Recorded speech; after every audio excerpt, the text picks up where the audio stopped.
और मेरे बच्चों क्या हाल चाल। इलेक्ट्रोस्टैटिक लेक्चर नंबर 2 आज शुरू करते हैं। और आज का हमारा टॉपिक है कूलाम्स लॉ। उसके बाद हम वेक्टर फॉर्म करेंगे कूलाम्स लॉ का। फिर हम प्रॉपर्टीज देखेंगे इलेक्ट्रोस्टैटिक फोर्स की। और फिर उसके बाद कुछ न्यूमेरिकल्स करेंगे रिलेटेड टू इलेक्ट्रोस्टैटिक फोर्स। तो चलो शुरू करते हैं आज का हमारा लेक्चर नंबर 2 इलेक्ट्रोस्टैट्स। और सबसे पहला टॉपिक इसमें क्या है? Coulombs law. सबसे पहला टॉपिक हमारा क्या है इसमें? Coulombs law.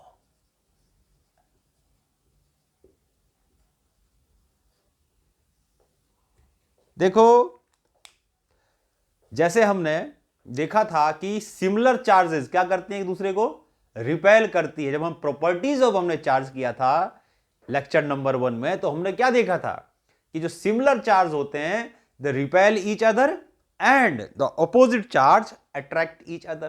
तो मान लो कोई दो चीजें एक दूसरे पर अट्रैक्टिव फोर्स लगा रही है या रिपल्सिव फोर्स लगा रही है ना। इसका मतलब नाम से पता लग रहा है कि फोर्स लग रहा है। तो ये फोर्स किस किस चीज पर डिपेंड करता है, और इस फोर्स को हम क्या कहते हैं? पहली बात तो इलेक्ट्रोस्टैटिक फोर्स बोलते हैं। और ये फोर्स कौन कौन सी चीजों पर डिपेंड करता है, ये हमें किसने बताया? कूलाम ने। तो coulombs law is the expression, यानी कूलाम्स लॉ एक्सप्रेशन है, फॉर्मूला है किसका? Electrostatic force acting between 2 point charges. तो सबसे पहले अगर हम कूलाम्स लॉ का स्टेटमेंट लिखें कि what is the statement of coulombs law, तो क्या कहता है? देखो स्टेटमेंट लिखेंगे पहले तो it states that the electrostatic force of interaction between 2 point charges, between 2 point charges Q1 and Q2 separated by distance R in vacuum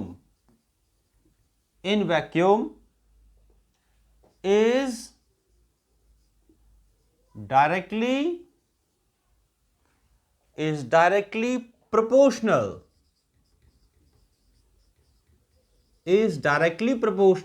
to the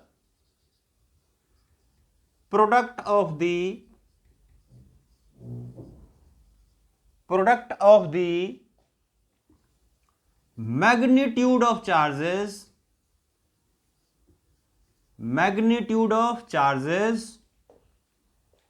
and inversely proportional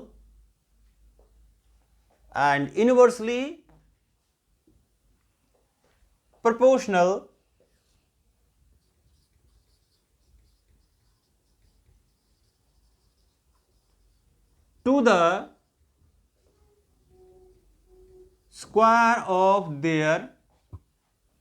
square of their distance या separation. तो coulombs law क्या कह रहा है कि दो charges है, मान लो Q1 और Q2, उसको R डिस्टेंस पे रखा, तो उनके बीच में जो इलेक्ट्रोस्टैटिक फोर्स लगेगा वो किसके प्रोपोर्शनल है? Product of the magnitude of charges and inversely proportional to the square of their distance. यानी कि जो F, मान लो ऐसे डायग्राम बनाया है कि सपोज करो हमारे पास ये हमने दो चार्जेस लिए, एक मान लो मैंने Q1 ले लिया और एक मैंने Q2 ले लिया। Let they are separated by a distance R distance है। तो कूलाम कहता है कि जो इनके बीच में फोर्स लगेगा इलेक्ट्रोस्टैटिक फोर्स, ये प्रोपोर्शनल किसके होगा? Magnitude of the product of charges and दूसरी चीज, चलो अलग से लिखते हैं इसको, और दूसरी चीज ये इनवर्सली प्रोपोर्शनल होगा स्क्वायर ऑफ देयर डिस्टेंस। ये दो चीजें हैं जिस पर इलेक्ट्रोस्टैटिक फोर्स डिपेंड करती है। अगर उसका दोनों को एक साथ लिख देंगे तो ये आ जाएगा Q1 into Q2 by R square. अब उसके बाद अगर हम कांस्टेंट ऑफ प्रोपोर्शनैलिटी लगा देंगे तो वो कांस्टेंट ऑफ प्रोपोर्शनैलिटी लगा दिया हमने K, तो ये हमारा कूलॉम्स लॉ का फार्मूला आ गया, यानी कि इलेक्ट्रोस्टैटिक फोर्स का फार्मूला आ गया हमारा ये। तो this is the expression of Coulomb's law. और ये नीचे वाला नहीं दिख रहा है तो थोड़ा सा मैं इसको ऊपर लिख देता हूं। तो ये जो इलेक्ट्रोस्टैटिक फोर्स है F equals to K Q1 into Q2 by R square, ये कूलॉम्स लॉ का फार्मूला है या इलेक्ट्रोस्टैटिक फोर्स का फार्मूला है। समझ में आ गया। इस K की वैल्यू ध्यान रखेंगे, जो कांस्टेंट ऑफ प्रोपोर्शनैलिटी है इसकी वैल्यू अलग अलग मीडियम में अलग अलग होती है। कितनी होती है ये डिपेंड करता है मीडियम पर। तो अभी मैं ये जो कूलॉम्स लॉ हमने लिखा ये वैक्यूम के लिए लिखा है। अलग अलग मीडियम में K की वैल्यू अलग अलग होती है। आगे के लेक्चर्स में हम ये समझेंगे कि K की वैल्यू डिफरेंट मीडियम में डिफरेंट क्यों होती है। बस अभी के लिए इतना याद रखो कि जो K है ये कांस्टेंट ऑफ प्रोपोर्शनैलिटी है और इसकी वैल्यू अलग अलग मीडियम में अलग अलग होती है। तो क्योंकि यहां पर हम वैक्यूम के लिए लिख रहे हैं तो वैक्यूम के लिए यानी कि फॉर वैक्यूम या इन वैक्यूम ये जो K की वैल्यू है ये होती है 9 इंटू 10 टू दी पावर 9। तो वैक्यूम के लिए ये K की वैल्यू होती है, डिफरेंट मीडियम में डिफरेंट होगी। यूनिट जब इसका हम लिखेंगे तो फोर्स का क्या होगा, देखो न्यूटन है ना, और आर स्क्वायर यहां पर आ जाएगा। K को अकेला कर देंगे, बाकी सबको एक तरफ ले जाएंगे तो आर स्क्वायर मल्टीप्लाई में आ जाएगा, Q1 Q2 डिवाइड में आ जाएगा। तो फोर्स का हो जाएगा न्यूटन, डिस्टेंस का हो जाएगा मीटर, मीटर स्क्वायर हो गया, और चार्ज का होता है कूलम, तो कूलम कूलम कूलम स्क्वायर जो कि नीचे आ जाएगा तो ये हो जाएगा पर कूलम स्क्वायर। तो ये K की वैल्यू सिर्फ ध्यान रखेंगे ये वैक्यूम में होती है। डिफरेंट मीडियम में इस K की वैल्यू डिफरेंट होती है। क्यों होती है ये आगे के लेक्चर्स में इसको हम सीखेंगे। अभी के लिए इतना याद रखना है हमें। समझ में आया। तो ये हमारा कूलॉम्स लॉ का स्टेटमेंट हो गया, ये कूलॉम्स लॉ का फार्मूला हो गया। अब इसमें देखो सबसे बड़ी चीज कि कूलॉम्स लॉ की लिमिटेशंस अगर हम देखें यहां पर, तो सबसे बड़ी लिमिटेशन कूलॉम लॉ की क्या है कि ये सिर्फ पॉइंट चार्जेस के लिए ही एप्लीकेबल होता है। यानी कि कूलॉम्स लॉ, इसको आप पॉज करके नोट करो, ये कूलॉम्स लॉ हमारा हो गया। अब हम देखेंगे कूलॉम्स लॉ की लिमिटेशन कि भाई इसमें कमी क्या है ना। तो लिमिटेशंस का मतलब ये कहां तक लिमिटेड है ये फार्मूला, ऐसे बोल सकते हैं इसको। तो कूलॉम्स लॉ की limitations,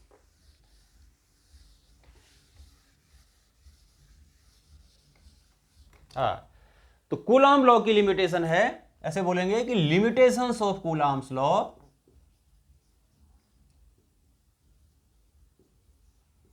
of Coulomb's law.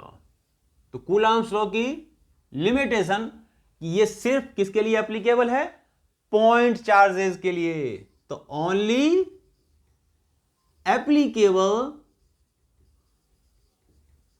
For point charges. देखो अपने आप में कोई चीज पॉइंट नहीं होती, पॉइंट एक इमेजिनरी चीज है, तो फिर पॉइंट चार्ज कैसे करेंगे, किसको बोलेंगे पॉइंट चार्ज। तो अगर मान लेते हैं कि दो चार्ज हमने लिया और उसके बीच का डिस्टेंस बहुत ज्यादा है, तो उस डिस्टेंस के कंपैरिजन में जो चार्जेस होंगे वो just like as point charge होंगे। तो ये कूलॉम्स लॉ की लिमिटेशन हो गई, ये सिर्फ पॉइंट चार्ज के लिए ही एप्लीकेबल है। यानी कि दो चार्जेस जिनके बीच का फोर्स निकालना है उनके बीच में डिस्टेंस बहुत ज्यादा होना चाहिए।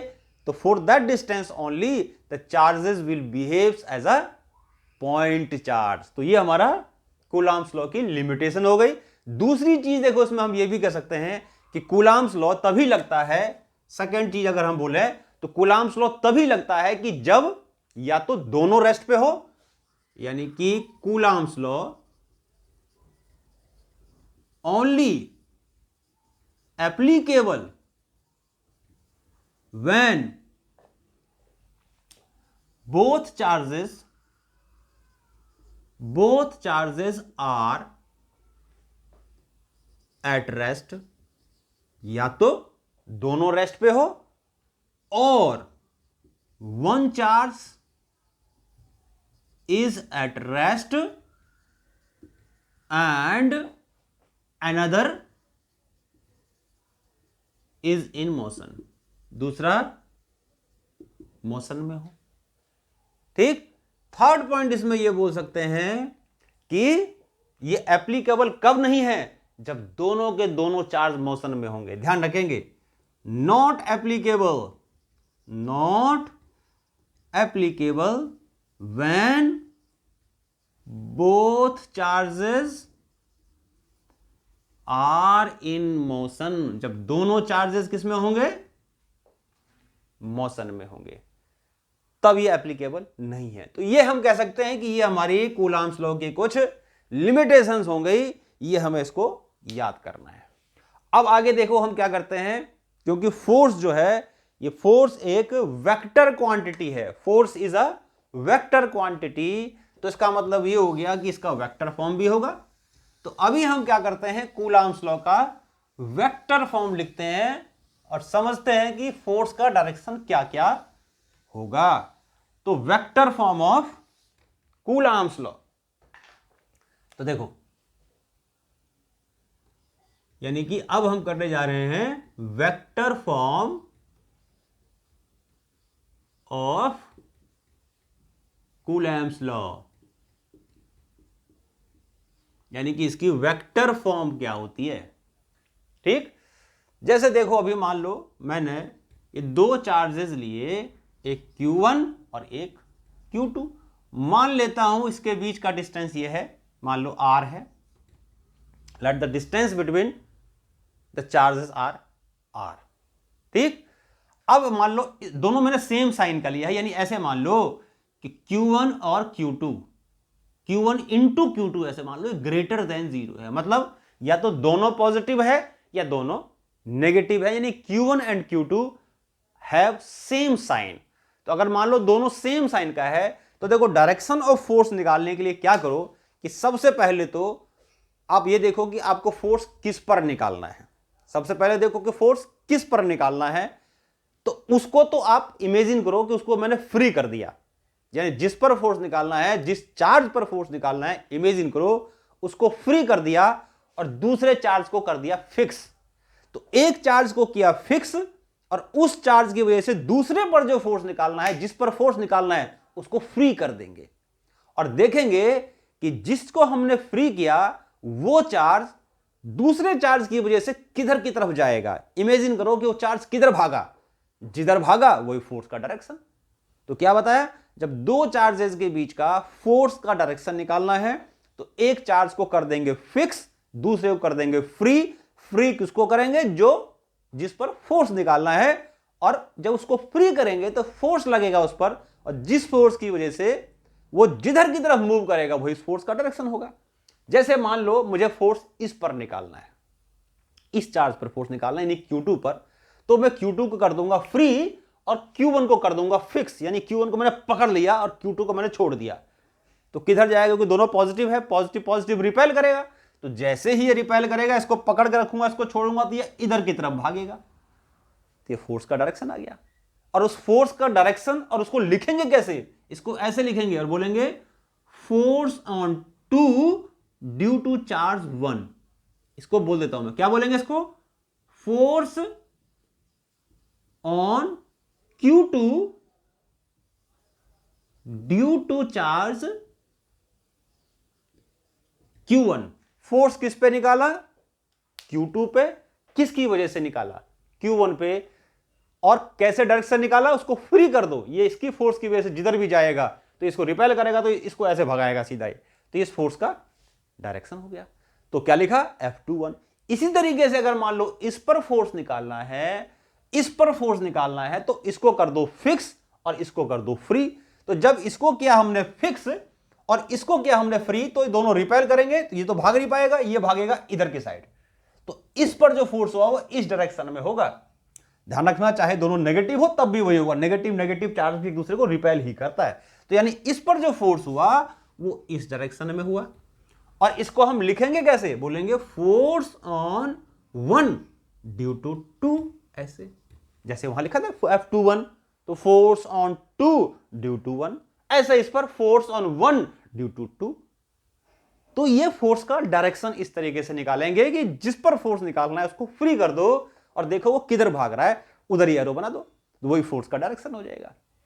ठीक है, अब देखो, अब इनके बीच अगर हम कूलॉम्स लॉ लगाते हैं और इनके बीच अगर मैं फोर्स लिखूं, तो F21 का मैग्नीट्यूड, मान लो मैं फोर्स Q2 पे निकाल रहा हूं, तो क्या लिखूंगा, फोर्स, इलेक्ट्रोस्टैटिक फोर्स, पूरा नाम क्या बोलेंगे, इलेक्ट्रोस्टैटिक फोर्स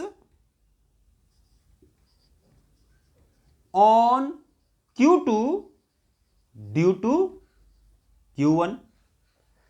तो F21 मैग्नीट्यूड लिख रहा हूं खाली, तो क्या लिखेंगे, मोड का मतलब मैग्नीट्यूड, तो K Q1 Q2 by mod of R, vector R का स्क्वायर, ये मान लो वेक्टर R है।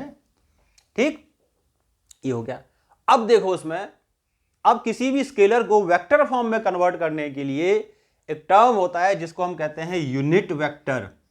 तो K Q1 Q2 by R mod का स्क्वायर, अगर इसको मुझे वेक्टर फॉर्म में कन्वर्ट करना है तो क्या करूंगा, यूनिट वेक्टर से मल्टीप्लाई करूंगा, तो लिखूंगा F21 और कैप।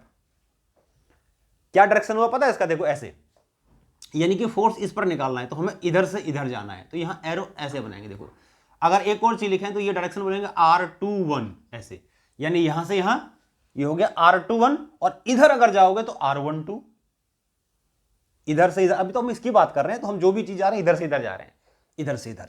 तो कैप से अगर डायरेक्शन दिखाऊंगा तो ऐसे R21 कैप, और इसका डायरेक्शन क्या है, इधर है ना। यानी एक चीज ध्यान रखना है कि जिस भी ऑब्जेक्ट चार्ज पर फोर्स निकालना है, एरो हमेशा उस पर बनाएंगे। किसका एरो, इसका एरो। ये जो एरो है ये इसका नहीं है फोर्स का, इसका एरो तो ये है इधर की साइड, ये जो एरो है ना वो इसका है या इसका है, ऐसे बोलेंगे, यानी इस तरफ है, यानी कि Q1 से Q2 की तरफ जा रहे हैं, है ना।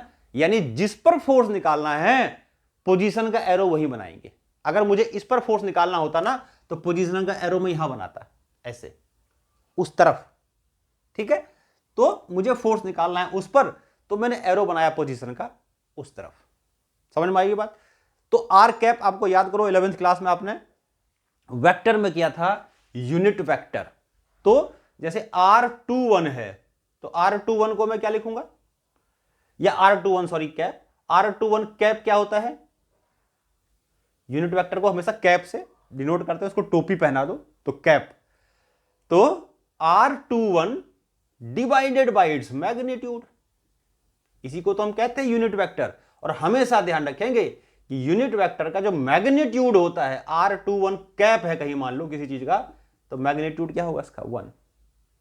ठीक, तो ये यूनिट वेक्टर का फार्मूला होता है, ये हमने वेक्टर्स में 11th क्लास में किया है, वही चीज यहां पर आ रहा है। नहीं है तो वेक्टर एक बार 11th क्लास का देखो जहां पर यूनिट वेक्टर था।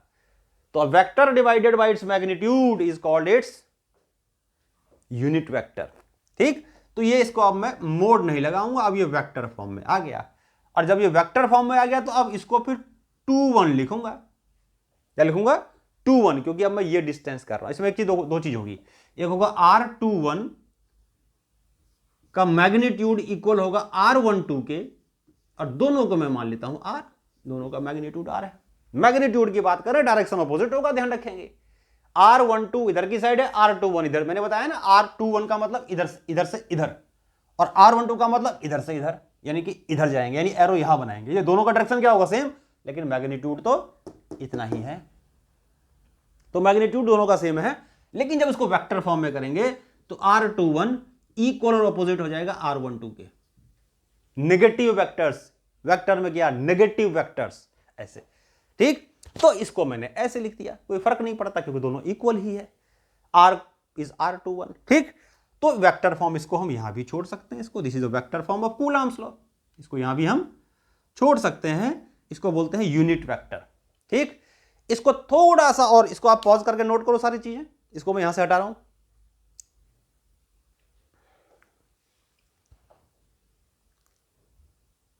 ठीक, चलो ये मैं इसको हटा रहा हूं यहां से, ये भी लिख दिया था मैंने, आपने नोट कर लिया होगा इस चीज को। हाँ जी, अब इसमें देखो, इसको मैं क्या करता हूं, अब ये चीज जो है इसको थोड़ा सा और चेंज कर सकता हूं। ये मैंने आपको पीछे क्या फॉर्मूला बताया कि R21 cap can be written as vector R21 divided by its magnitude. तो क्या लिखोगे इसको, देखो कि F21 इक्वल हो जाएगा K Q1 Q2 by mod of R21 का स्क्वायर और into R21 divided by its magnitude. ये तो फॉर्मूला है यूनिट वेक्टर का, अभी बताया था। तो ये क्यूब हो जाएगा, तो दिस विल बी के Q1 Q2 बाय R21 का क्यूब और ऊपर है R21, ये मोड है, ध्यान रखेंगे, मैग्नीट्यूड है, इसमें मैग्नीट्यूड डायरेक्शन दोनों है। तो इसको हम कभी कभी पोजीशन डिस्प्लेसमेंट वेक्टर भी बोलते हैं इसको। This is also called sometimes क्या, डिस्प्लेसमेंट वेक्टर, डिस्प्लेसमेंट वेक्टर। तो हमने कूलॉम्स लॉ का फार्मूला पोजीशन वेक्टर की फॉर्म में भी पढ़ा और डिस्प्लेसमेंट वेक्टर की फॉर्म में भी पढ़ा। ठीक है, एक और होता है देखो पोजीशन वेक्टर, तो पोजीशन वेक्टर की फॉर्म में भी इसका फार्मूला हम देख लेते हैं। तो इसी को आगे कंटिन्यू कर देता हूं। देखो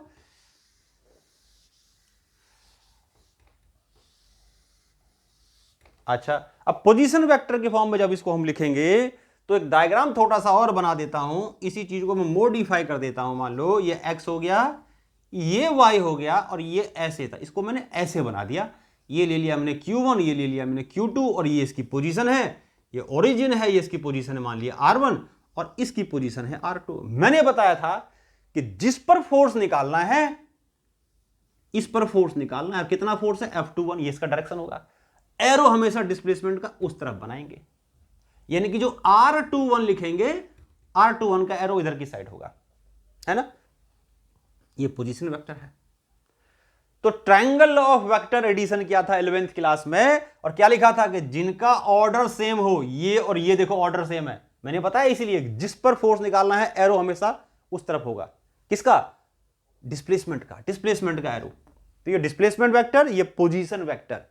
तो R21 कौन सा लॉ लगा रहा हूं, ट्राइंगल लॉ। देखो इसका ऑर्डर सेम है, इसका ऑर्डर अपोजिट है। यहां से घूमो, चक्कर काटो, एक चक्कर जैसे काट रहे हो वैसे वैसे एरो जा रहा है, तो सेम ऑर्डर। और इसका ऑर्डर उल्टा, क्योंकि इधर आएंगे, जहां से गए वहीं वापस लौट के आएंगे। तो ऐसे गए तो एरो भी एरो हमारे तरफ हमारे साइड जा रहा है, इधर गए तो भी एरो हमारे साइड जा रहा है, इधर गए जब हम तो एरो उल्टा जा रहा है। तो इन दोनों को सेम ऑर्डर में बोलेंगे, इसको ऑपोजिट ऑर्डर में बोलेंगे। तो जो सेम ऑर्डर में होता है उनका सम R1 प्लस R21 इक्वल किसके होता है, R2 के। तो R21 जो है इसको हम लिख सकते हैं R2 माइनस R1। याद करने का तरीका, 2 1 फोर्स डिस्टेंस ऑफ 2 फ्रॉम 1, तो 2 माइनस 1 2 और 1। R12 क्या होता, R1 माइनस R2। फिर हम ऐसे जाते, एरो यहां बनाते, ऐसे ऐसे, तो इसका ऑर्डर सेम होता, फिर इसका अपोजिट हो जाता है ना। तो अभी तो हम इस पर निकाल रहे हैं, तो क्या आ गया कि R21 is R2 minus R1। तो क्या बन जाएगा फार्मूला, यही प्लेस कर दो इसको। तो प्लेस करने के लिए क्या करते हैं, मैं ऊपर वाला डायग्राम में मिटा रहा हूं क्योंकि हमने ये कर लिया होगा अब तक। तो अब इसमें क्या करेंगे, देखो यहां पुट कर देते हैं।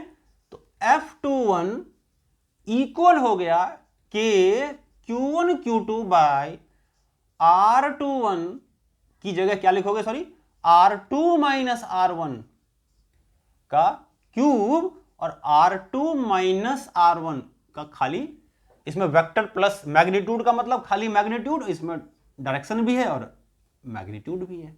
तो R2 माइनस R1। तो ये फोर्स का वेक्टर फॉर्म आ गया। कौन से फोर्स का, इलेक्ट्रोस्टैटिक फोर्स का या कूलॉम्स लॉ का, कूलॉम्स फोर्स का। तो इससे पहले मैंने आपको बताया था यूनिट उसके फॉर्म में, यूनिट वेक्टर की फॉर्म में, ये डिस्प्लेसमेंट वेक्टर की फॉर्म में, और ये हो गया आपका पोजीशन वेक्टर की फॉर्म में। तो ये कूलाम्स लॉ के वेक्टर फॉर्म हो गए। इसी तरीके से देखो अभी मैंने सभी पर फोर्स निकाला 2 पे ड्यू टू 1, ऐसे ही अगर मैं फोर्स निकालू 1 पे ड्यू टू 2 तो क्या लिखूंगा, इसको कैसे लिखूंगा, देखो फोर्स ऑन, ऐसे बोलेंगे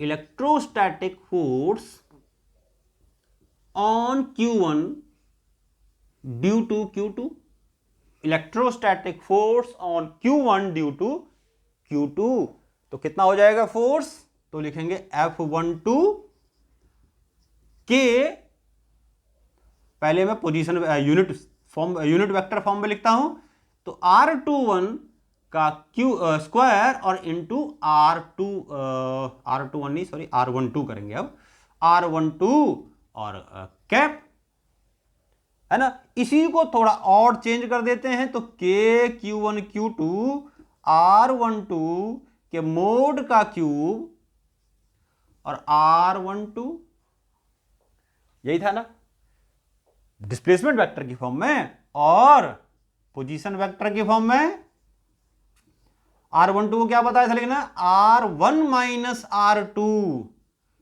के मोड का क्यूब और यहां R1 माइनस R2, तो ये आपका यूनिट वेक्टर के फॉर्म में, पोजीशन वेक्टर के फॉर्म में। और ये अब एक चीज देखो, ये भी हमने निकाला।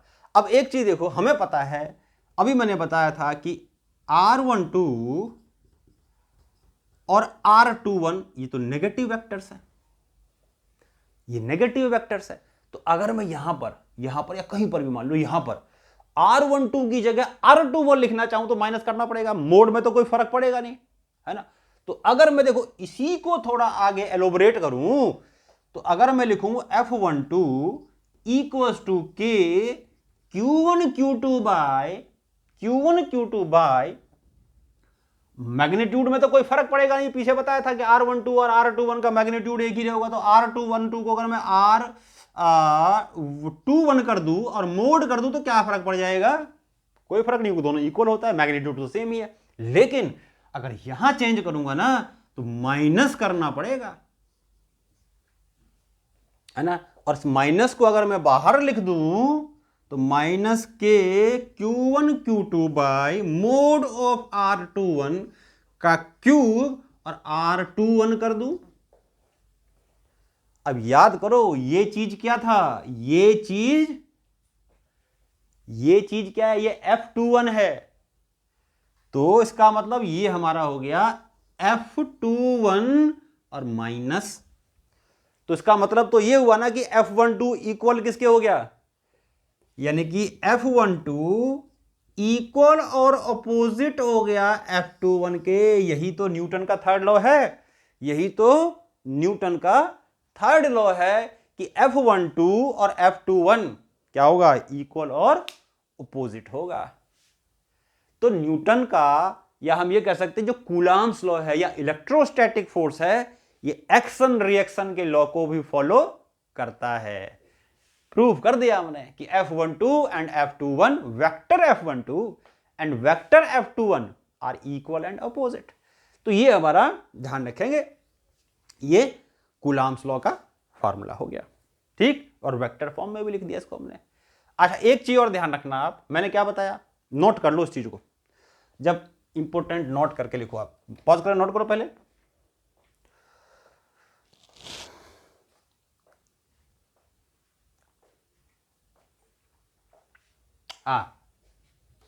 देखो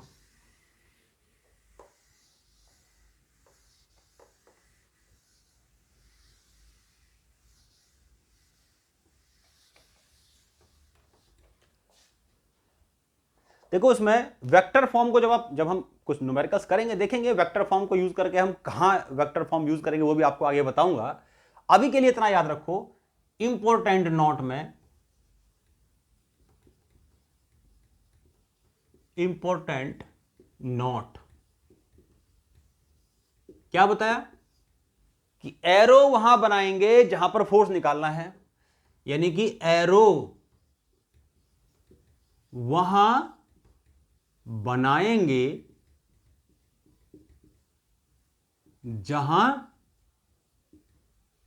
फोर्स निकालना है, फोर्स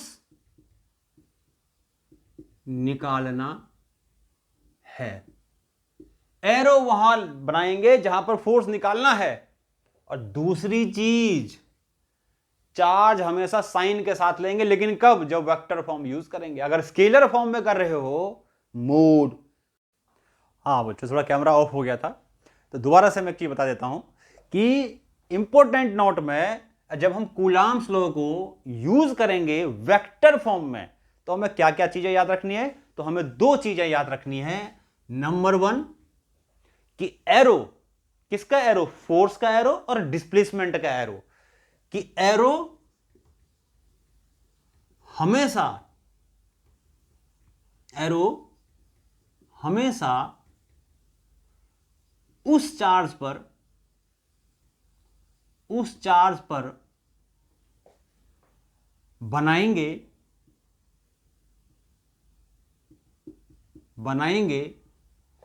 जहां फोर्स निकालना है, जहां फोर्स निकालना है,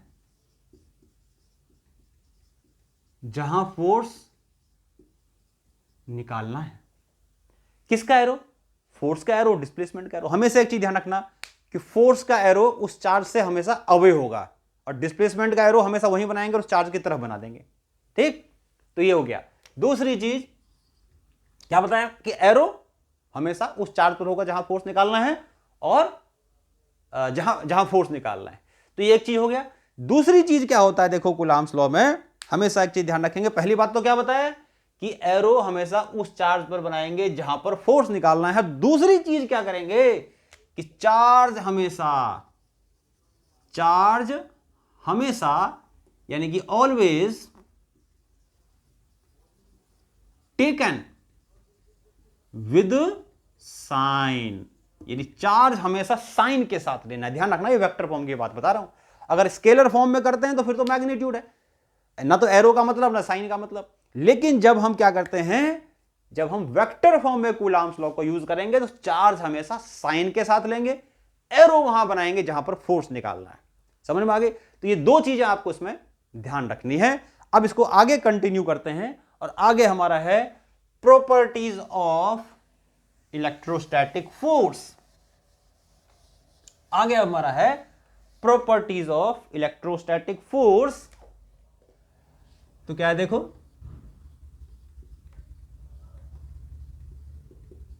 properties of electrostatic force. Electrostatic force की क्या क्या प्रॉपर्टीज होती है?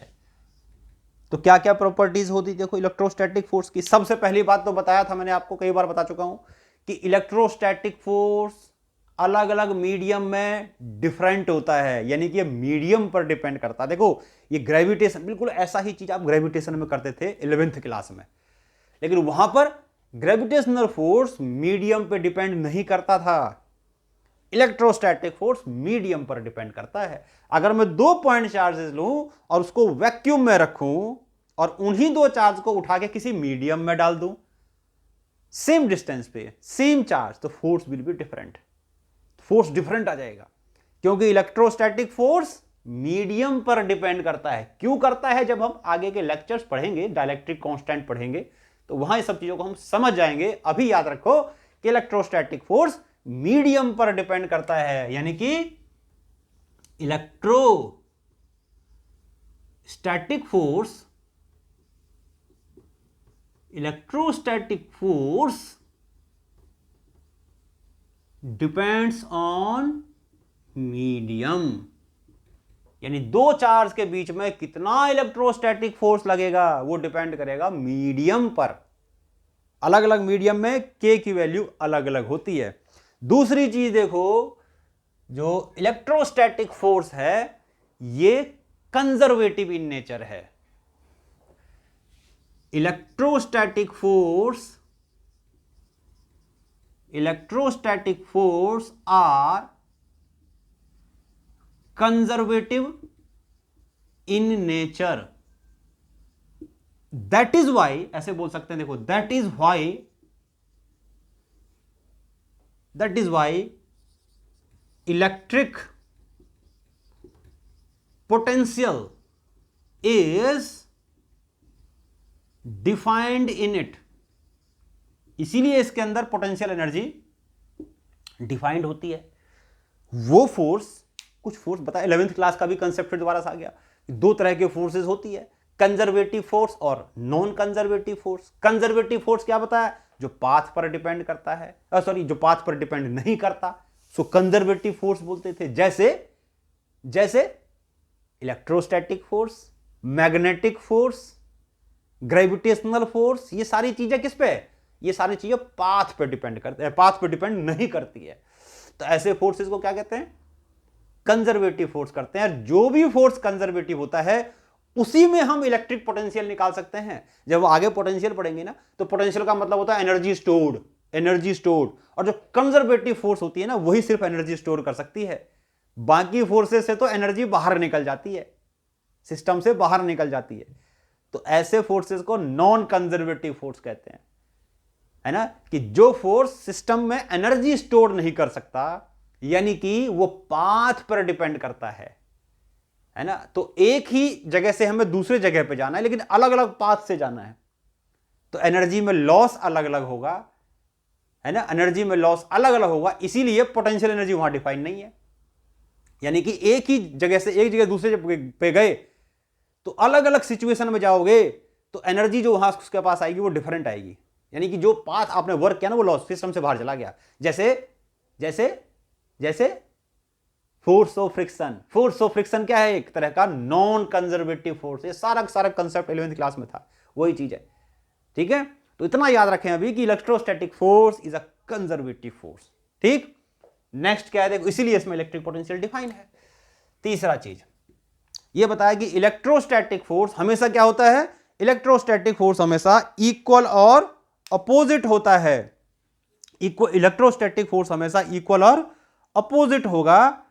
यानी कि जो इलेक्ट्रोस्टैटिक फोर्स है हमेशा पेयर्स में लगता है। अभी हमने प्रूफ भी किया था कि दो फोर्सेस है Q1 और Q2, they are acting in opposite direction always. ठीक, देखो तो electrostatic force follow the law of action and reaction. ये एक्शन और रिएक्शन के लॉ को भी फॉलो करता है। कौन, इलेक्ट्रोस्टैटिक फोर्स। तीसरी चीज, अच्छा, यानी कि जैसे हमने प्रूफ किया था ना, अभी देखो ऐसे किया था हमने कि F21 इक्वल था F12 इक्वल था माइनस F21 के, अभी तो प्रूफ किया हमने, तो वही चीज है। नेक्स्ट चीज देखो क्या है, इलेक्ट्रोस्टैटिक फोर्स। चलो इक्वल और अपोजिट तो है। अब मान लो मैं एक आपको सिचुएशन देता हूं कि मान लो ये दो चार्ज मैंने लिए, एक लिया मैंने Q1 और एक लिया मैंने Q2। हमें पता है कि ये दोनों चार्जेस एक दूसरे पर क्या कर रही होंगी, इक्वल और अपोजिट फोर्स लगा रही होंगी, क्योंकि electrostatic force are equal and opposite, है ना।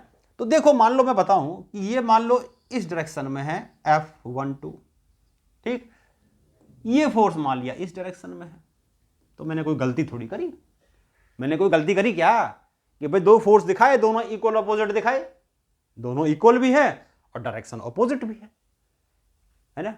सही है ना, बिल्कुल, कि दो फोर्स लिए, भाई यही तो है यहां पर, ये कि दो फोर्स लिए, दोनों इक्वल अपोजिट है, एक्शन रिएक्शन को फॉलो कर रहा है, ये सब कुछ है इसमें। तो सही है, सही है क्या, गलत है, ये गलत है।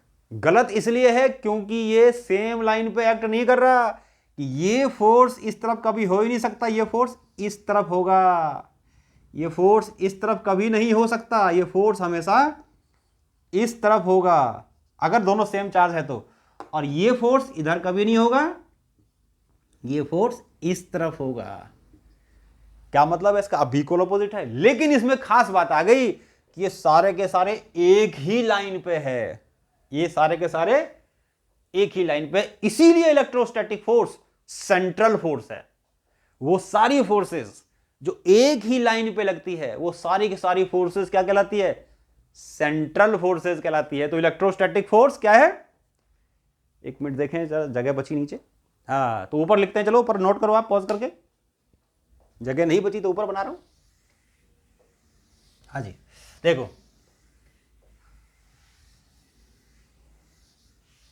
क्या बताया इसमें, जो इलेक्ट्रोस्टैटिक फोर्स है, इसी को आगे लिखते हैं। इलेक्ट्रोस्टैटिक फोर्स कैसा है, सेंट्रल फोर्स है।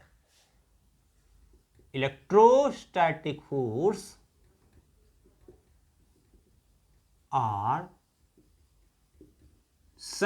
इलेक्ट्रोस्टैटिक फोर्स एक्ट, लिखो act along the same line. हमेशा ध्यान रखना, इलेक्ट्रोस्टैटिक फोर्स सेम लाइन पे एक्ट करेगा, act along same line.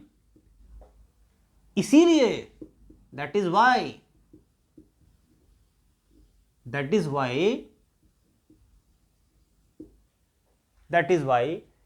Electrostatic force, that is why the electrostatic force are central force, इसीलिए ये सेंट्रल फोर्स है। तो इलेक्ट्रोस्टैटिक फोर्स सेम लाइन पे लगता है, इसीलिए ये सेंट्रल फोर्स है, अलग अलग लाइन पे नहीं रख सकता। तो एक्शन रिएक्शन ही फॉलो करता है, सेम लाइन पर भी करता है।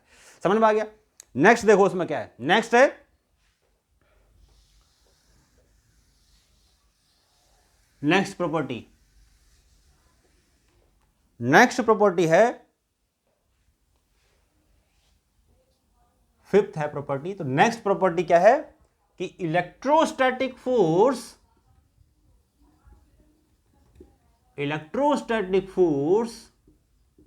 Between two point charges, electrostatic force between 2 point charges is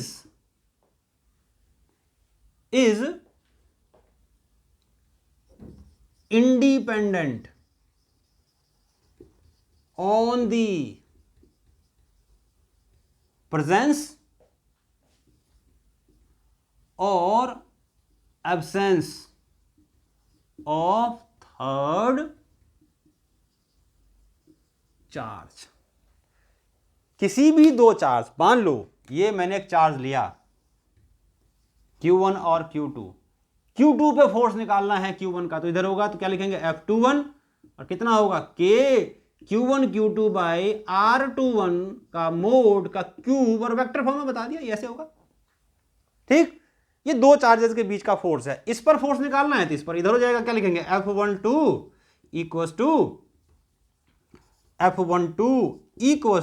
K Q1 Q2 by R12 के मोड का क्यूब और R12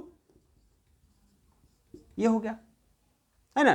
तो ये यानी कि इस पर फोर्स, ये इस पर जो लग रहा है वो ये है, इस पर जो फोर्स है वो है, यानी कि ये दो चार्जेस के बीच का फोर्स हो गया। अब मान लो कि मैंने, यानी कि ये दो फोर्स आपस में लगा रहे हैं, राम श्याम पे लगा रहा है, श्याम राम पे लगा रहा है, बीच में मान लो आ गई राधा। अब क्या होगा भाई, अब क्या होगा, अब मान लो इसकी बात करें Q1 पे, तो इसके ऊपर ये भी तो फोर्स लगा रहा होगा, इसके ऊपर ये भी तो फोर्स लगा रहा होगा, इस पर भी लगा रहा होगा, तो हम एक ही बात कर रहे हैं। तो ये कह रहा है कि अगर दो चार्जेस के बीच का फोर्स जो भी होगा, दो चार्जेस के बीच का फोर्स ये तीसरे के प्रेजेंस या एब्सेंस पे डिपेंड नहीं करेगा। यानी कि अगर इसके बगल में एक तीसरा चार्ज और रख दिया Q3, तो इन दोनों के बीच जो फोर्स लग रहा था, इस फोर्स के ऊपर ये कोई फोर्स इंफ्लुएंस नहीं डाल पाएगा। दो चार्ज के बीच का फोर्स डिपेंड नहीं करता तीसरे चार्ज के होने से या ना होने से, इनके बीच का फोर्स पहले भी यही था, अगर ये आ गया तब भी यही रहेगा, लेकिन प्यार तो बढ़ जाएगा। क्या होता है मैंने, लेकिन प्यार तो बढ़ जाएगा। यानी कहने का मतलब यह है कि अगर इस पर यह फोर्स लगा रहा है, इतना लगा रहा है, तो अब इस पर फोर्स ये भी लगा रहा होगा, लेकिन इनके बीच का फोर्स वही रहेगा, इनकी बॉन्डिंग सेम रहेगी। अब कुछ बॉन्डिंग ये इसके साथ भी बनाएगा, लेकिन इसकी बॉन्डिंग इसके साथ होगी, वो इनकी बॉन्डिंग पे कोई इफेक्ट नहीं डाल पाएगा। यानी कि इसने थोड़ा सा इसके साथ जो प्यार था ही था, कोई फर्क नहीं पड़ रहा, लेकिन एक्स्ट्रा जो उसके पास प्यार था वो इसको दे दिया इसने, इसको दे दिया इसने। यानी कि अब जो इस पर फोर्स लगा, नेट फोर्स तो अलग हो जाएगा भाई। इस पर मान लो पॉजिटिव है तो इसका फोर्स इधर होगा, तो बोलेंगे F13, है ना। तो फोर्स, नेट फोर्स, तो नेट देखो याद रखो, नोट करके बता रहा हूं, net force will be different, net force on Q1 will be different. लेकिन इन दोनों के बीच जो फोर्स है वो पहले भी वही था और इसके आने से भी वही होगा, लेकिन नेट फोर्स थोड़ा अलग हो जाएगा। वो हम निकालना सीखेंगे कि इसका रिजल्टेंट होगा, वो नेट फोर्स निकाला। जैसे आपने वेक्टर्स से आप रिजल्टेंट निकालते थे, याद है, ट्राइंगल लॉ, पैरेललोग्राम लॉ। तो कहने का मतलब यह है कि नेट फोर्स तो डिफरेंट हो जाएगा, लेकिन जो इनके बीच का फोर्स था वो फोर्स सेम रहेगा। तो इलेक्ट्रोस्टैटिक फोर्स, किसी भी दो चार्ज के बीच में जो इलेक्ट्रोस्टैटिक फोर्स लगता है, ये कभी भी तीसरे चार्ज के प्रेजेंस पे या एब्सेंस पे डिपेंड नहीं करता। ठीक है, तो ये हमारा हो गया। नेक्स्ट देखो, इसमें इलेक्ट्रोस्टैटिक फोर्स की ये कुछ प्रॉपर्टीज थी, है ना। अब इसके बाद और कौन सी प्रॉपर्टी इसमें कुछ हो सकती है, तो ये 5 प्रॉपर्टीज हैं जो आपको याद रखनी है। कि क्या बताया, कंजर्वेटिव बताया, electrostatic force between the two charges is absence या तीसरे के एब्सेंस या प्रेजेंस पे डिपेंड नहीं करता। सेंट्रल फोर्स बताया, मीडियम पे डिपेंड करता है ये बताया। तो ये सारी चीजें कुछ प्रॉपर्टीज थी कंजर्वेटिव फोर्स की, ये आपको पता होनी चाहिए। तो ये हमारा कूलाम्स लॉ हो गया, ये हमारा कूलाम्स लॉ हो गया। तो ये हमने इलेक्ट्रोस्टैटिक फोर्स की प्रॉपर्टीज करी, ये सब आपको समझ में आ गया अच्छे से, और कूलाम्स लॉ भी समझ में आ गया होगा, इलेक्ट्रोस्टैटिक फोर्स समझ में आ गया। अब हम क्या करते हैं, देखो कुछ न्यूमेरिकल्स करते हैं और देखते हैं कि किसके न्यूमेरिकल्स। भाई कूलाम्स लॉ पढ़ रहे हैं तो कूलाम्स लॉ के न्यूमेरिकल्स हम कुछ करते हैं, देखते हैं ट्राई करके क्या होता है। तो सबसे पहले एक दो मैं क्वेश्चंस करा रहा हूं, देखो इंपॉर्टेंट थोड़े से देखेंगे और कूलाम्स लॉ के न्यूमेरिकल करेंगे। क्या है देखो, क्वेश्चन मान लो एक लिखता हूं मैं कि what is the smallest charge, smallest charge नहीं force, what is the smallest force possible between 2 point charges, 2 point charges, यानी कि 2 पॉइंट चार्जेस के बीच में कितना मिनिमम फोर्स पॉसिबल है, कितना मिनिमम फोर्स पॉसिबल होगा 2 पॉइंट चार्जेस के बीच में, बताओ। बड़ा आसान क्वेश्चन। भाई दो चार्ज को हम कुछ डिस्टेंस पे रखे हैं तो उनके बीच में कितना मिनिमम फोर्स पॉसिबल होगा, डिस्टेंस तो फिक्स कर दिया है ना। तो उन दोनों एक डिस्टेंस लिया, दो चार्जेस को रखे, तो उनके बीच में कितना मिनिमम फोर्स पॉसिबल होगा। जब चार्ज मिनिमम होगा, मिनिमम चार्ज क्या होता है, इलेक्ट्रॉन का चार्ज या प्रोटॉन का चार्ज, है ना। तो कहने का मतलब यह है कि दो का, बहुत आसान क्वेश्चन, दो चार्जेस हैं Q1 और Q2, आर डिस्टेंस रखा है, इनके बीच में मिनिमम फोर्स कब होगा, जब चार्ज मिनिमम होंगे, है ना। और चार्ज मिनिमम कब होंगे, Q1 and Q2 will be minimum, है ना। तो कितना हो जाएगा फिर, therefore Q1 equals to Q2 equals to 1.6 into 10⁻90, इसको हम E से डिनोट करते हैं। कूलम इलेक्ट्रॉन के चार्ज को, इससे छोटे चार्ज तो होते नहीं है, याद करो, बताया था ना। तो कितना मिनिमम फोर्स होगा, F मिनिमम क्या होगा इनके बीच में, F minimum will be what, F minimum will be कितना होगा मिनिमम फोर्स, मिनिमम फोर्स होगा कितना K E Q1 और Q2 भी E और बाई R स्क्वायर, तो K E square by R square, ये मिनिमम फोर्स हो गया। दो चार्ज को अगर हम कुछ डिस्टेंस पर रखते हैं तो इससे कम उनके बीच में फोर्स नहीं लग सकता। ठीक, अब आते हैं देखो नेक्स्ट, एक और क्वेश्चन करते हैं, इसको पॉज करके नोट करो, पॉज करके नोट करो इसको।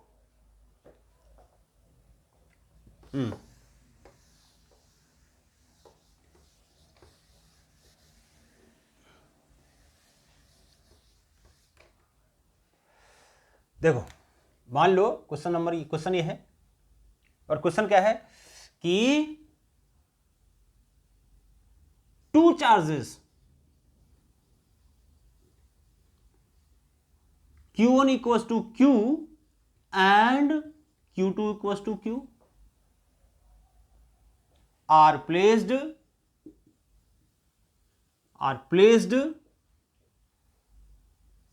a distance apart.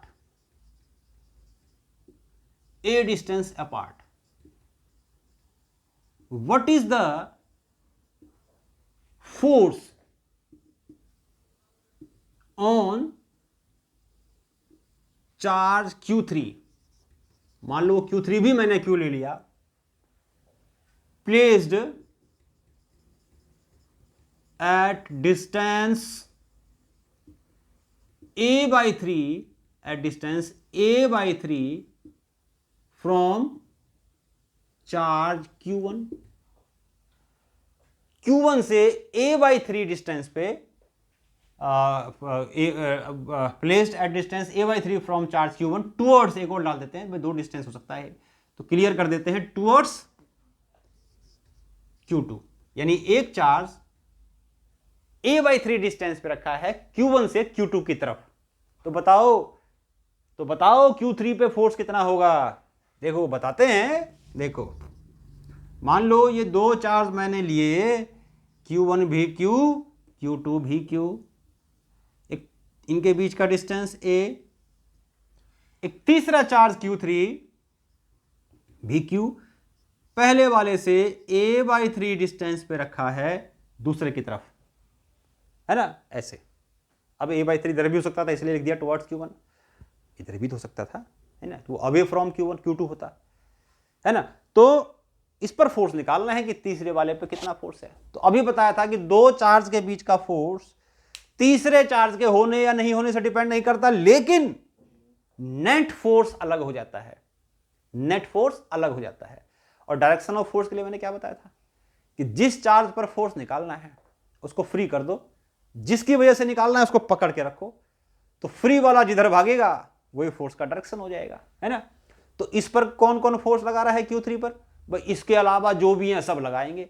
किसी भी चार्ज पर कौन फोर्स लगाएगा, उसके अलावा जितने भी चार्ज है सब फोर्स लगाएंगे। तो यहां तो 3 चार्ज है, तो इस पर फोर्स निकालना है, तो इसके अलावा एक ये है और एक ये है, तो इस पर ये भी फोर्स लगा रहा होगा और ये भी फोर्स लगा रहा होगा। तो सबसे पहले हम ये पता करते हैं कि इस पर कितना फोर्स लगा रहा है और ये इस पर कितना लगा रहा है, क्योंकि एक ही चार्ज पे दो फोर्स लग रहे हैं, इसकी वजह से भी और इसकी वजह से भी। डायरेक्शन बाद में निकालना सीखेंगे। तो क्या बोलेंगे, देखो ऐसे लिखते हैं, फोर्स ऑन 3 ड्यू टू 1, और इसका मैग्नीट्यूड कितना होगा, this will B K this into this, Q और Q है दोनों, बाई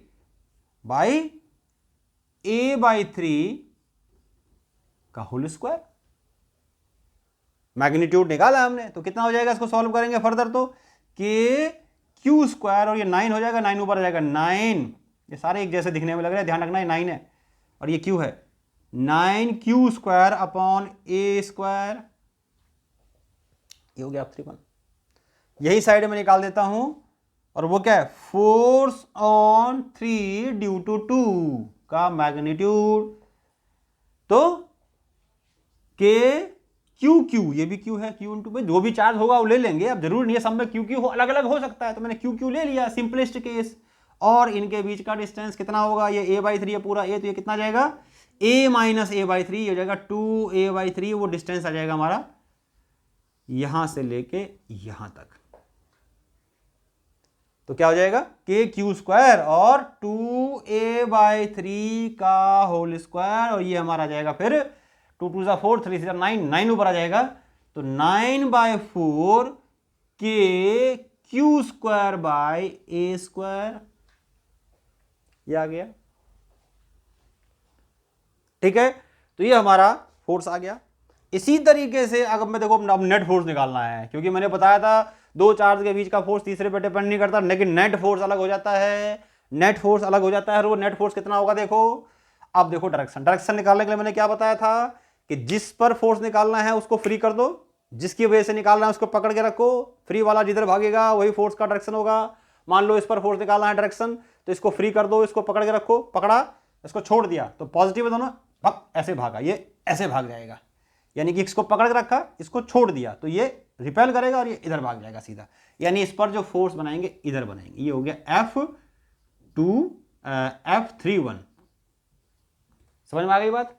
ऐसे ही इस पर फोर्स निकालना, इसकी वजह से दोनों पॉजिटिव है, इसको पकड़ के रखो, इसको पकड़ के रखो और इसको छोड़ दो तो ये इधर भाग जाएगा सीधा ऐसे। तो नहीं, इसका फोर्स का डायरेक्शन हो गया इसके ऊपर इधर की साइड, यानी कि F32। तो ध्यान से देखो, दोनों फोर्स क्या है, ऑपोजिट डायरेक्शन में है, और दो चीजें जब ऑपोजिट डायरेक्शन में होती है तो क्या करते हैं, रिजल्टेंट का जो एक्चुअल में फार्मूला था ना, देखो ये होता है R equals to under root of, ये भी वेक्टर का सारा फार्मूला है। एक्चुअली में अगर आप देखोगे ना तो ये पूरा का पूरा जो अभी आपको बता रहा हूं मैं, ये वेक्टर्स ही है भाई। इलेक्ट्रोस्टैटिक फोर्स वेक्टर क्वांटिटी है, तो ये भी एक वेक्टर ही हुआ। तो वेक्टर ही चल रहा है सारा, ऐसे मान लो नेट फोर्स निकाल रहे हैं जैसे 11th क्लास में निकालते थे, वही चल रहा है, वेक्टर चल रहा है ना। वेक्टर में इलेक्ट्रोस्टैटिक फोर्स एंटर कर गया, ऐसे मान लो। तो थीटा, दो चीजें अपोजिट डायरेक्शन में होंगी तो थीटा हो जाएगा 180, cos 180 होता है -1, तो ये जाएगा a square plus B square minus 2ab, तो a माइनस बी का होल स्क्वायर, रूट के बाहर आएगा a माइनस बी। तो याद रखो कि जब दो फोर्स और दोनों ऑपोजिट डायरेक्शन में हो तो क्या करोगे, रिजल्टेंट जब निकालोगे, नेट फोर्स जब निकालोगे तो दोनों को माइनस कर दोगे, ज्यादा में से कम वाला माइनस कर देना। तो ज्यादा कौन सा है इसे बताओ, तो एफ नेट क्या आ गया, देखो ज्यादा कौन सा है, ये कि ये ज्यादा है, ये 9 टाइम्स है, 9/4 टाइम्स है। तो क्या करोगे, यह जाएगा F31 माइनस F32 का मैग्नीट्यूड। समझ में आ गया? कितना हो जाएगा फिर ये, K 9K square by a square minus 9/4 KQ square by a square, इन दोनों में कॉमन आ जाएगा KQ बाई ए स्क्वायर और 9, तो 9KQ square by A square, अंदर रह गया कितना 1 माइनस 1/4, तो ये कितना हो जाएगा, ऊपर वाला मैं मिटा रहा हूं उसको, याद रखो, पॉज करके नोट करो उसको।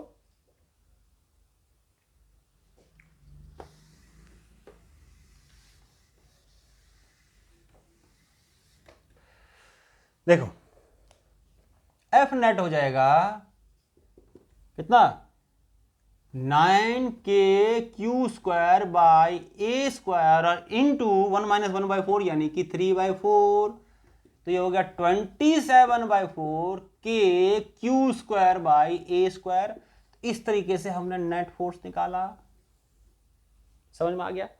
तो क्या करा, सबसे पहले देखा किस पर फोर्स निकालना है, फिर देखा कौन कौन लगा रहा है, फिर देखा डायरेक्शन क्या है, अपोजिट में मिला तो इसलिए माइनस कर दिया, ज्यादा में से कम वाला माइनस कर दिया, दोनों फोर्स निकाल के माइनस कर दिया। ठीक, सेम में होता तो क्या करते, ऐड कर देते। दो फोर्स अपोजिट में है तो माइनस कर दो, सेम है तो ऐड कर दो। माइनस किसको करो, ज्यादा में से कम वाला माइनस कर दो। ऐड करना है, सेम में है तो ऐड करोगे, तो कोई भी ऐड कर दो, क्या फर्क पड़ रहा है। समझ में आ गया? चलो इसको अब नेक्स्ट क्वेश्चन ट्राई करते हैं, पॉज करके नोट करो उसको।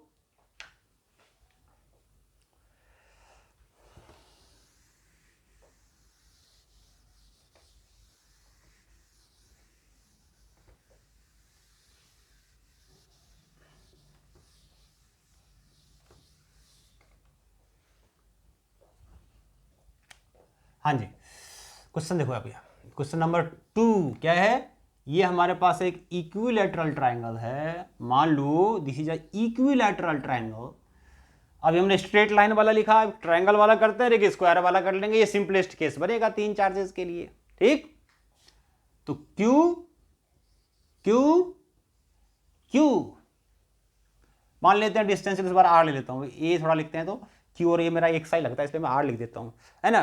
कहता है कि फाइंड द, क्या कहता है कि find the net electrostatic force on charge at C पे जो ऑब्जेक्ट है उस पर नेट इलेक्ट्रोस्टैटिक फोर्स निकालो कितना होगा। और ये इक्विलैटरल ट्रायंगल है, तो देखो सी पर कौन फोर्स लगा रहा है, सी पर जो भी चार्ज है उसके अलावा जो भी है सारे फोर्स लगा रहे हैं। तो इसके अलावा एक ये चार्ज है, दोनों फोर्स लगा रहे होंगे। पहले दोनों का फोर्स निकालो और डायरेक्शन निकालो।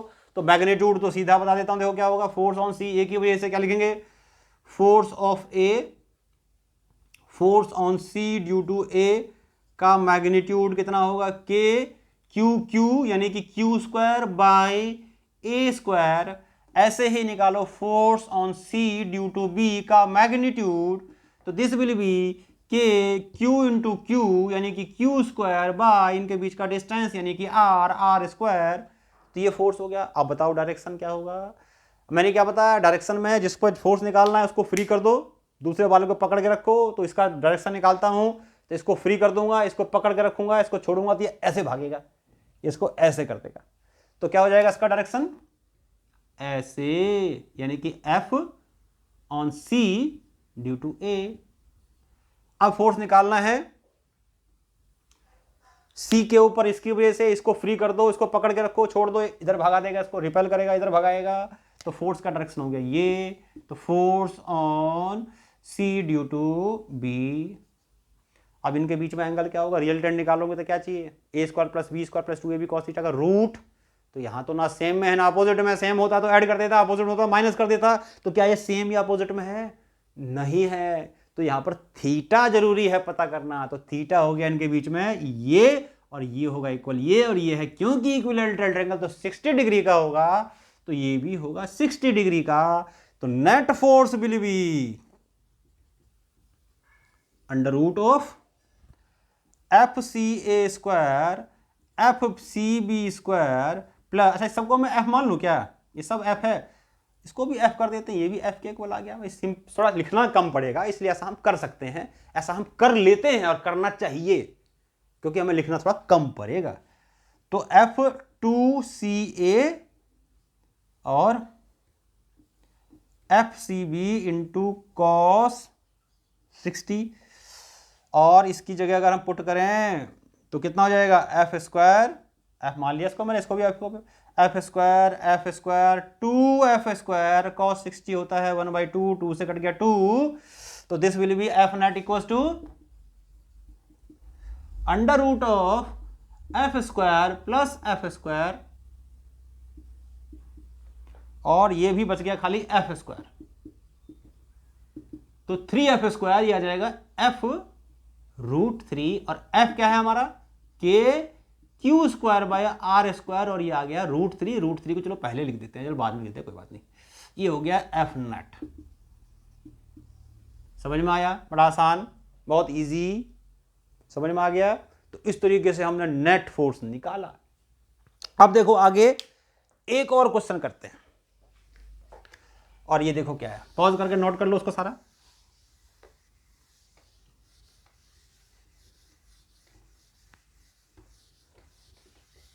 Question number 3। अब आए ट्रायंगल पे, ट्रायंगल के बाद आते हैं स्क्वायर पे।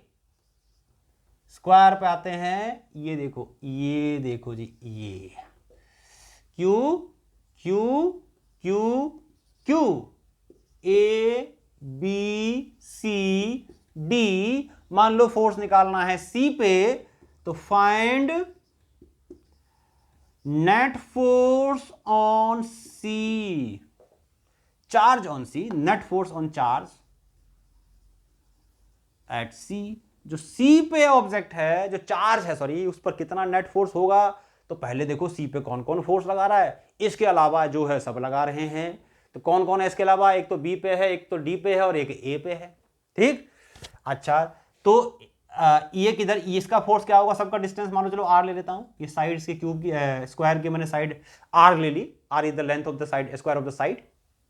तो क्या लिखेंगे, force on C due to B कितना होगा, K Q square by R square, और यही फोर्स होगा इसका इसके ऊपर, सीधा लिख दूं, K Q square by R square.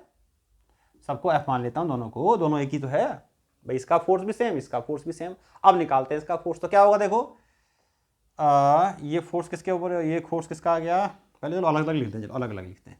इसका फोर्स सी डी, चाहे इसको ऐसे करके ऐसे लिख दो, या एरो मत लगाओ और मोड मत लगाओ, एक ही बात है। तो K Q square by R square, दोनों को मान लिया मैंने एफ। ठीक है, ऐसे ही अगर मैं निकालूं force on C due to A, तो क्या होएगा के क्यू और क्यू, और डिस्टेंस बताओ क्या इसका बीच का, क्या इनके बीच का डिस्टेंस अब भी ए है? क्या इनके बीच का डिस्टेंस ए है? नहीं, इनके बीच का डिस्टेंस है अब ये, और ये हमारा √2a।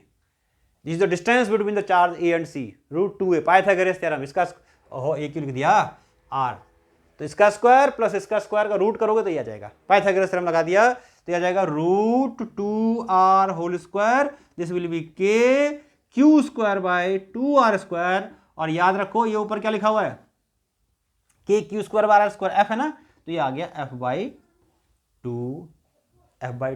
अब मैं क्या करता हूं, इसका डायरेक्शन निकालता हूं, फोर्सेस का डायरेक्शन निकालता हूं, फोर्सेस का। देखो देखो ये क्यू है, ये इसको रिपेल करेगा इधर की तरफ, वही सेम तरीका, force on C due to B, ये इसको रिपेल करेगा इधर की side, force on C due to D.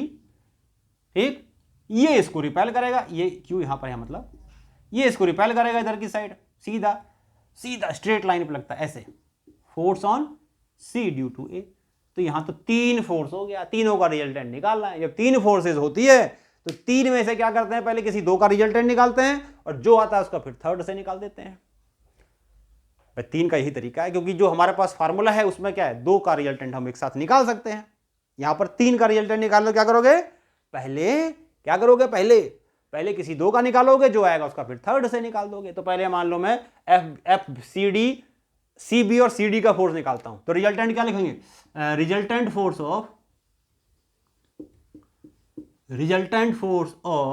F C B and F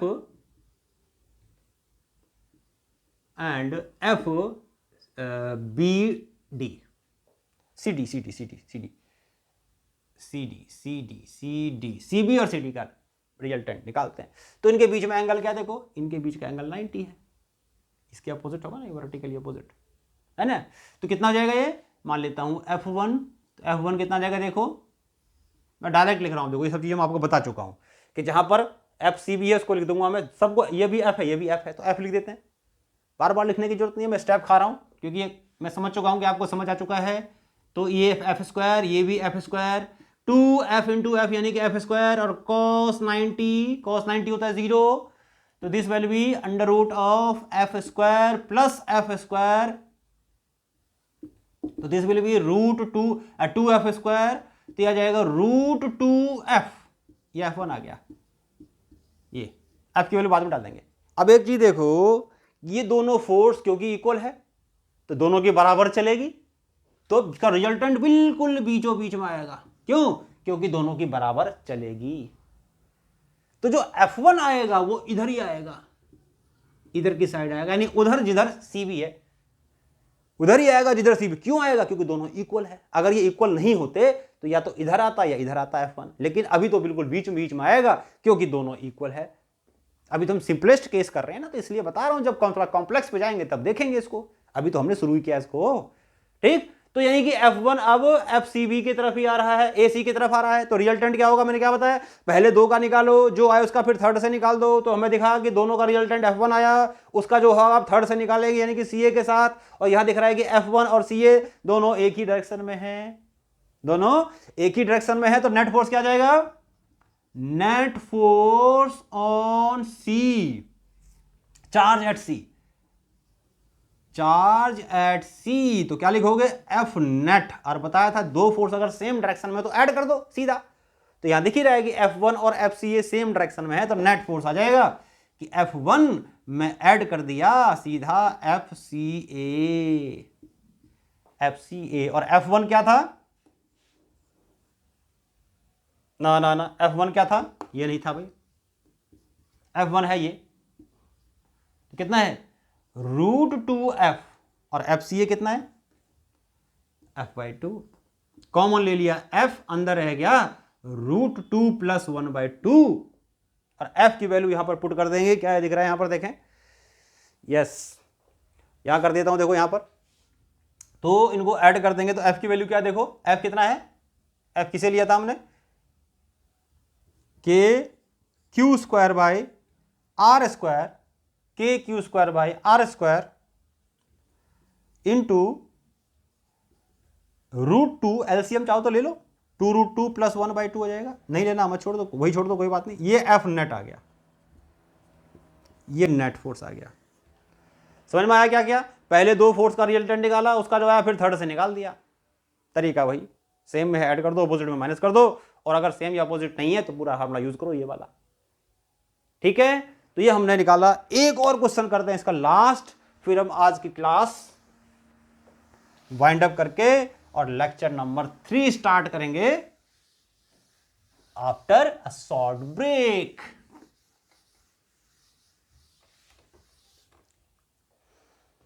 question है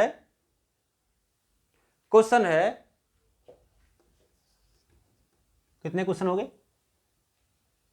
फोर्थ क्वेश्चन है शायद, ये जो भी है फोर्थ या फिफ्थ आप देख लेना। तो यहां पर क्या है, divide a charge Q into 2 parts so that electrostatic force between them is maximum when placed at certain distance. मान लो दो चार्ज हमने लिए, एक चार्ज हमने लिया और उसको हम कैसे डिवाइड करें दो पार्ट्स में, है ना, कि जब डिवाइड करके और कुछ डिस्टेंस पे रखें तो उनके बीच में मैक्सिमम फोर्स हो, मैक्सिमम फोर्स हो। तो ऐसे क्वेश्चंस में क्या करेंगे, देखो पहले हम लिख देते हैं let the charge is divided in 2 parts। और वो चार्ज कौन कौन से, एक में बच गया, मान लो एक में Q हो गया, दूसरा हो गया Q माइनस Q। नेचुरल सी बात है, मैं मान लो एक चार्ज को मैंने यहां से हटा Q कर दिया, उसको काट के, तो बाकी क्या बच गया, Q माइनस Q, क्योंकि टोटल कैपिटल Q था। तो ये दो चार्ज हो गया। अब हमें बताना है कि यहां पर स्मॉल q की वैल्यू क्या होगी, कि जिससे अगर हम इनको कुछ डिस्टेंस पे रख देंगे, यानी कि Q को और Q माइनस Q को R डिस्टेंस पर रख देंगे, तो इनके बीच में मैक्सिमम फोर्स लगेगा। भाई चार्ज को हमने दो पार्ट्स में डिवाइड किए, तो वो पार्ट्स कौन कौन से होंगे, कैसे डिवाइड करेंगे कि उनके बीच में मैक्सिमम फोर्स होगा। तो ऐसे ही जब इसे ऐसे क्वेश्चन जब करोगे, जब मैक्सिमा पूछे कि मैक्सिमम होगा या मिनिमम होगा, तो ऐसे क्वेश्चन जब आपको आते हैं तो इसके लिए कंसेप्ट ध्यान रखना होता है आपको, मैक्सिमा और मिनिमा का। ये मैथ्स का चैप्टर है। मैथ्स में जब आप एप्लीकेशन ऑफ डेरिवेटिव करोगे तो आप मैक्सिमा मिनिमा करोगे और ऐसे बहुत सारे क्वेश्चंस करोगे इस पे आप, है ना। तो मैक्सिमा मिनिमा की कंडीशन में ये होती है, अगर दो फोर्सेस है उनके बीच का अगर डिवाइड करना दो पार्ट्स में, और उनके बीच में मैक्सिमाइज करना है फोर्स, किसी भी चीज को, जैसे फोर्स को मैक्सिमाइज करना है, तो क्या करेंगे, जो फोर्स की इक्वेशन निकालेंगे उसको डिफरेंशिएट कर देंगे, और डिफरेंशिएट करके लिख देंगे 4 मैक्सिमा और मिनिमा, डिफरेंशिएट हो गया 0, इक्वेट करके 0 को, और हम निकाल लेंगे जो भी चीज हमें निकालना है, जैसे मैं यहाँ पर मैं निकाल के दिखा रहा हूं। तो इनके बीच में फोर्स कितना होगा, देखो F between them will be Q K Q minus Q by R square. यहां पर वेरिएबल क्या है, वेरिएबल है small q, capital Q constant, distance fix कर दिया, तो स्मॉल q वेरिएबल है। तो स्मॉल q के रिस्पेक्ट में इसको डिफरेंशिएट करो, यहां कर रहा हूं देखो, तो क्या लिखेंगे,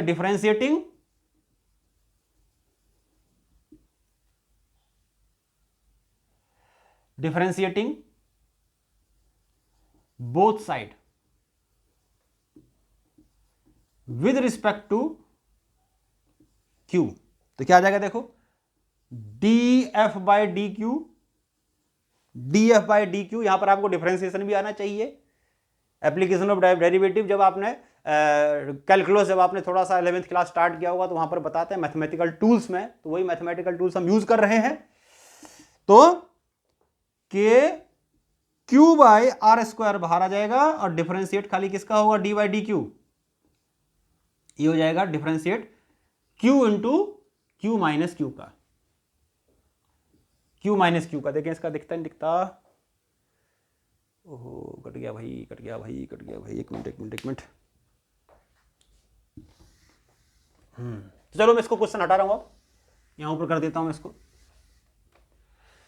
तो क्या लिखेंगे, F इक्वल्स टू के Q into Q D F by D Q कर रहा हूं मैं इसको।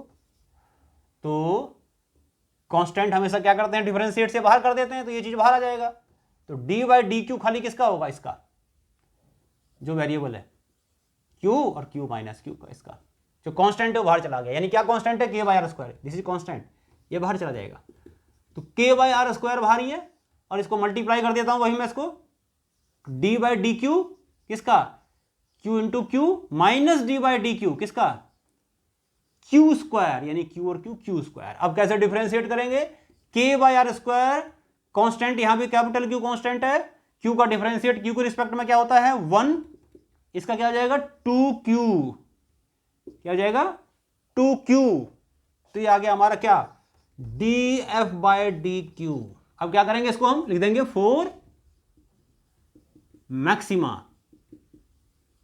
Maxima D F by D Q equal to 0, यानी K by R square Q minus 2q equal to 0। ये पूरा इधर आकर 0 हो जाएगा, तो q minus 2q equal to 0। तो यहां से इसको अगर सॉल्व करेंगे, पॉज करके नोट करते रहो, सारा पॉज करके नोट करते रहो। तो आगे करेंगे इसको, तो क्या होगा, ये q minus 2q equal to 0, तो q आ गया 2q के इक्वल, तो यहां से हमारा q आ गया q बाई 2। यानी कि ये दो चार्ज, एक चार्ज है, हमेशा ध्यान रखना, एक चार्ज है, उसको दो हिस्सों में बांटना है। तो वो दो हिस्से क्या होंगे कि इनके बीच में मैक्सिमम फोर्स लगे, तो q/2 यानी कि मान लो एक चार्ज 10 माइक्रोकूलम है, तो कितने हिस्सों, दो हिस्सों बांटोगे तो क्या होगा 5 कूलम, और कुछ डिस्टेंस रखोगे तो हमेशा मैक्सिमम फोर्स होगा। 12 कूलम का चार्ज है टोटल, दो हिस्सों में बांटोगे 6 माइक्रोकूलम मैक्सिमम फोर्स होगा उनके बीच में, अगर दो हिस्सों में बांटोगे तो। कोई भी चार्ज, उसको जब हम दो इक्वल पार्ट्स में डिवाइड करेंगे तभी उनके बीच में मैक्सिमम फोर्स लगेगा। तो ये हमने सॉल्व करके देखा इसको, ठीक है। तो ये हमारा आज का सेकंड लेक्चर था, जिसमें हमने क्या किया, कूलम्स लॉ, वेक्टर फॉर्म, उसके बाद हमने क्या किए, उसके बाद हमने प्रॉपर्टीज की कूलम्स लॉ की या इलेक्ट्रोस्टैटिक फोर्स की, उसके बाद हमने कुछ क्वेश्चंस किए। तो ये सारी चीजें आपको समझ आया होगा उम्मीद करता हूं, और इसको देखते रहना है आपको, जो भी आज कराया पूरा दोबारा से देखना है, तिबारा देखना है। बड़ा आसान था, एक बार देखोगे समझ में आ जाएगा, कोई खास बात नहीं है इसमें, बड़ा आसान तरीके से बताया। उम्मीद करता हूं सारा कुछ आपको समझ में आ गया होगा। नेक्स्ट लेक्चर में हम कुछ और चीजें शुरू करेंगे, लेक्चर नंबर 3। तब तक के लिए टाटा बाय, सी यू।